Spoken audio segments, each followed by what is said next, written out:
सिर्फ आपकी थिंकिंग आपकी लाइफ बदल सकती है। सिर्फ आपकी सोच आपके जीवन का सबसे बड़ा चमत्कार कर सकती है। एक ऐसी किताब जिसे पढ़ने के बाद मैंने समझा कि लाइफ में पॉजिटिव थिंकिंग की पावर सबसे बड़ी है। नाम है इस किताब का the power of positive thinking. इसे लिखने वाले ऑथर का नाम है नॉर्मन विंसेंट पील और ये किताब अपने आप में बेस्ट सेलर है। इंटरनेशनली इस किताब को सबने पसंद किया है। इस किताब में बहुत सारे चैप्टर्स हैं, लेकिन मैंने सिर्फ 10 शॉर्टलिस्ट किए जो आपको बताना चाहता हूं और आप तक वो लर्निंग्स पहुंचाना चाहता हूं जो आपकी लाइफ बदल सकती हैं। लर्निंग सीरीज देख रहे हैं आप, सीखोगे नहीं तो जीतोगे कैसे। मैं हूं आरजे कार्तिक। आइए शुरू करते हैं। Chapter 1 the power of positive thinking जो बुक है ये आपको स्पिरिचुअल प्रैक्टिसेस भी सिखाती है, बताती है कि कैसे आप जो सुपर नेचुरल पावर है, जिन्हें सर्वशक्तिमान कहा जाता है, उनसे बात कर सकते हैं और उनके माध्यम से अपने जीवन में बदलाव ला सकते हैं। सबसे पहला चैप्टर जो है उसके बारे में बात करता हूं, द पावर ऑफ प्रेयर। जो प्रार्थना की शक्ति है उसे पहचानिए।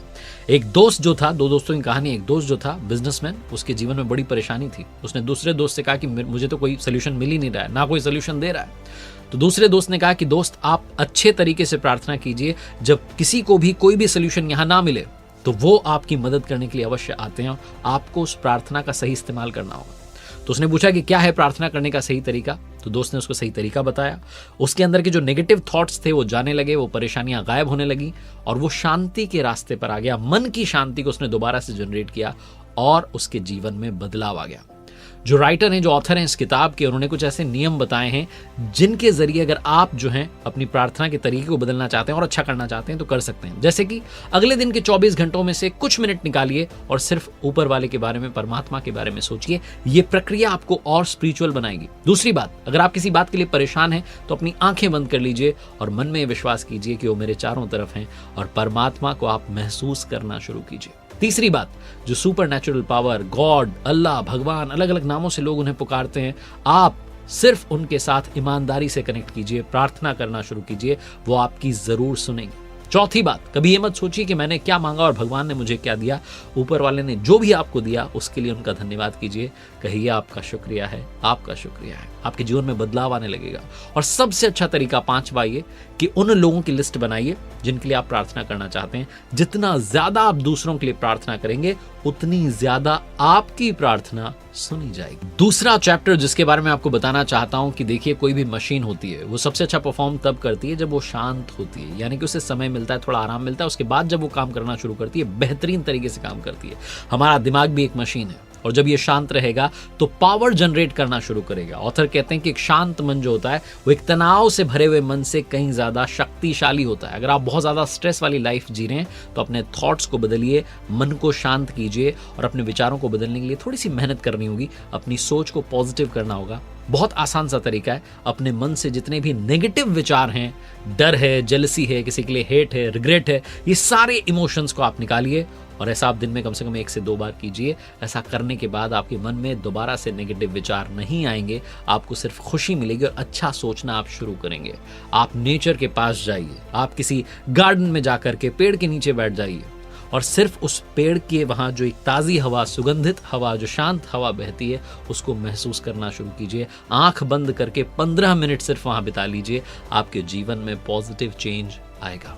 तीसरे चैप्टर की बात करते हैं कि आप लगातार उस एनर्जी को कैसे बरकरार रख सकते हैं, निरंतर आपके अंदर ऊर्जा कैसे आ सकती है। तो ऑथर कहते हैं कि जो भी आप सोच रहे हैं उसका आपकी बॉडी पर बड़ा इंपैक्ट पड़ रहा है। अगर आपने मान लिया कि मैं थका हुआ हूं तो आपका शरीर इस बात को मान लेगा। आपके मन के अंदर आप विश्वास भरना चाहते हैं तो एक एनर्जी जनरेट करनी होगी। अपने आप को एनर्जी से भरने के लिए आप मंदिर जा सकते हैं, चर्च जा सकते हैं, मस्जिद जा सकते हैं, गुरुद्वारे जा सकते हैं और जाकर के वो जो परमात्मा से शक्ति आपको मिलेगी, ऊपर वाले शक्ति मिलेगी, उसे लेकर के आ सकते हैं। क्योंकि जो एनर्जी है वो ऊपर से ही हम तक पहुंच रही है, चाहे वो इलेक्ट्रिसिटी की पावर हो या स्पिरिचुअल पावर हो। जो एनर्जी है उसे जनरेट करने वाले वही हैं जिन्होंने इस प्रकृति को, इस ब्रह्मांड को बनाया है, जो इसके रचयिता हैं। तो आपको बस उस एनर्जी के कांटेक्ट में आना है जो कि इस एनर्जी को, दुनिया को चला रही है। चौथा चैप्टर कि आप अपने अंदर हैप्पीनेस कैसे क्रिएट कर सकते हैं, खुशी कैसे आप जनरेट कर सकते हैं। अगर आपसे पूछूं कि कौन डिसाइड करेगा आप खुश हैं कि नहीं है, तो आप कहेंगे सिंपल सा आंसर है, हम ही डिसाइड करते हैं कि हम खुश हैं कि नहीं है। आप अपने लिए खुशियां खुद ही तैयार कर सकते हैं। दिक्कत क्या है कि हम आसपास हमेशा सिर्फ नेगेटिव ढूंढ रहे होते हैं, खुश रहने की कोशिश ही नहीं करते, ग्रैटिट्यूड को मिस कर रहे होते हैं, आभार प्रकट करते ही नहीं है। हमें लगता है कि हमारे पास जो है बहुत कम है, लेकिन हम भूल जाते हैं कि दुनिया में बहुतों के पास वो भी नहीं है जो हमारे पास है। तो आप सिर्फ उसकी लिस्ट बनाइए जो आप तक पहुंचा है, उसके लिए शुक्रिया अदा करना शुरू कीजिए। आप खुश रहेंगे, आपकी फैमिली खुश रहेगी, आपके फ्रेंड्स खुश रहेंगे, कुल मिलाकर के आप एक खुशनुमा माहौल तैयार करेंगे। जो खुशी की बात मैं कर रहा था, आप उसके लिए एक थॉट कंडीशनर उन्होंने प्रैक्टिस बताई, उसका इस्तेमाल कर सकते हैं।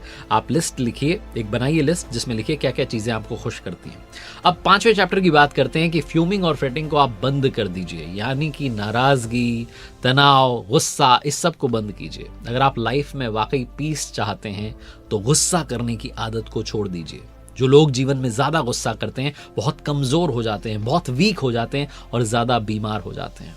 आप तभी खुश रह सकते हैं जब आपकी ब्रेन शांत है, आपका दिमाग शांत है, और बहुत ज्यादा जो गुस्सा है आपको इमोशनली वीक बना देगा। इसलिए आप चाहे जितने बिजी हो, 24 घंटे में से मात्र 10 मिनट 15 मिनट आपको उस पीस को, उस शांति को महसूस करना है। अगर आप दिन में एक बार भी ये प्रैक्टिस करते हैं तो आपको अपने अंदर शांति का एहसास होगा और आपको लगेगा कि आपके अंदर हर नई चीज को करने का एक्साइटमेंट बढ़ता जा रहा है। इसलिए गुस्सा करने की जो आदत है उसे बिना देरी के खत्म कर दीजिए। 6ठे चैप्टर की बात करता हूं। 6th चैप्टर कहता है expect the best and get it. आप सिर्फ सर्वश्रेष्ठ की उम्मीद करें और पालें।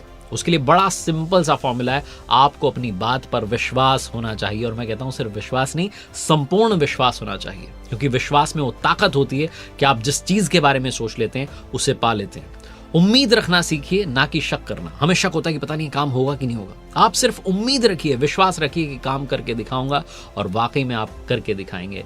ऐसी जो लाइंस हैं, पॉजिटिव लाइंस हैं, मोटिवेशनल लाइंस हैं, खुद से बार बार बोलते रहिए और दुनिया में छा जाइए। 7वां चैप्टर सिखाता है कि आपको हारने में यकीन रखना ही नहीं है। अगर आपको कहीं से भी ऐसा विचार आ रहा है कि आप हार जाएंगे तो क्या होगा, बुरा हो जाएगा, वो सारे नेगेटिव विचार को आप हमेशा के लिए गायब कर दीजिए। आप सिर्फ ये कहिए कि मैं हारने वालों में से नहीं हूं, हार जैसी चीज पर विश्वास नहीं करता, मैं सिर्फ जीतने के लिए बना हूं। ऐसा एटीट्यूड जिस दिन आप लेकर के आएंगे तो अपने आप जीत की तरफ चलेंगे। हो सकता है बीच में आपकी हार हो जाए, लेकिन जो आपका बड़ा गोल है जिसे जीत कहते हैं, बस उसके रास्ते पर चलने की ताकत अपने आप अपने अंदर जनरेट कर पाएंगे। 8वां चैप्टर सिखाता है कि चिंता की जो आदत है उसको आप कैसे खत्म करें। बहुत सारे लोगों को चिंता जो बड़ी सताती है और कहते हैं कि चिंता जो है वो चिता के समान होती है।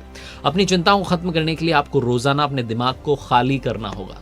खास तौर पर जब आप सोने जाएं तो उससे पहले सारी चिंताएं छोड़ दें, और उसका बड़ा आसान सा तरीका है कि आप ऊपर वाले को धन्यवाद अदा करें और कहें कि आज का दिन मिला, हर पल मिला, हर श्वास आई, उसके लिए आपका धन्यवाद। अब बाकी सब आपके हवाले। सारी चिंताओं को छोड़ करके जब आप सोने जाएंगे तो आप एक अच्छी नींद लेंगे और अगले दिन के लिए बेहतरीन तरीके से तैयार होंगे।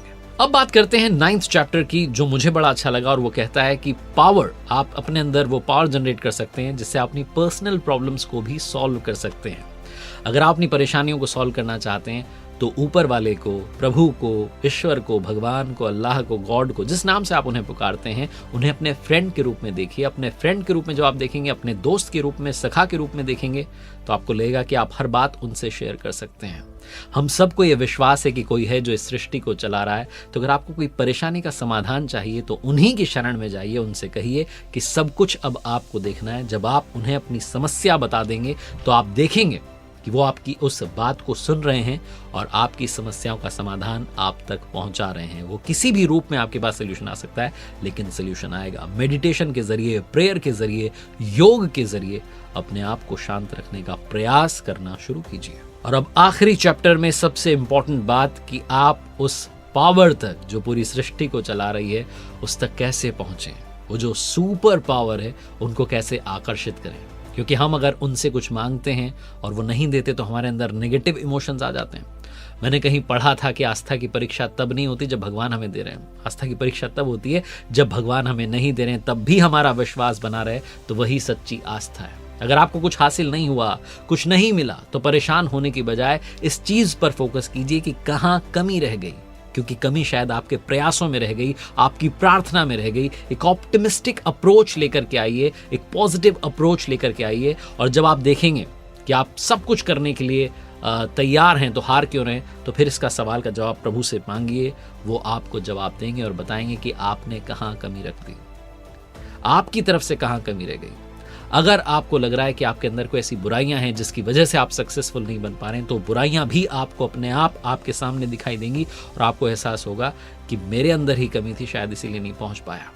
और जब आप सारी बुराइयों को हटा देंगे तो आपको ये एहसास होगा कि आपके अंदर वो पावर है, वो एनर्जी है जो आपको बड़े लक्ष्य तक पहुंचाने के लिए बनी है। बस हम बुराइयों में इतना घिर जाते हैं कि अपनी ही पावर को, अपनी ही ऊर्जा को बड़ी छोटी कर लेते हैं। तो सच्चे हृदय से प्रार्थना कीजिए, सच्चे हृदय से, सच्चे मन से अपनी जो है मेहनत कीजिए और कमाल करके दिखाइए। वही बात जो मैं आपसे अक्सर कहता हूं हर वीडियो के आखिरी में, ऊपर वाले के आशीर्वाद, अपनी मेहनत और अपनों के प्यार के साथ कर दिखाओ कुछ ऐसा कि दुनिया करना चाहे आपके जैसा।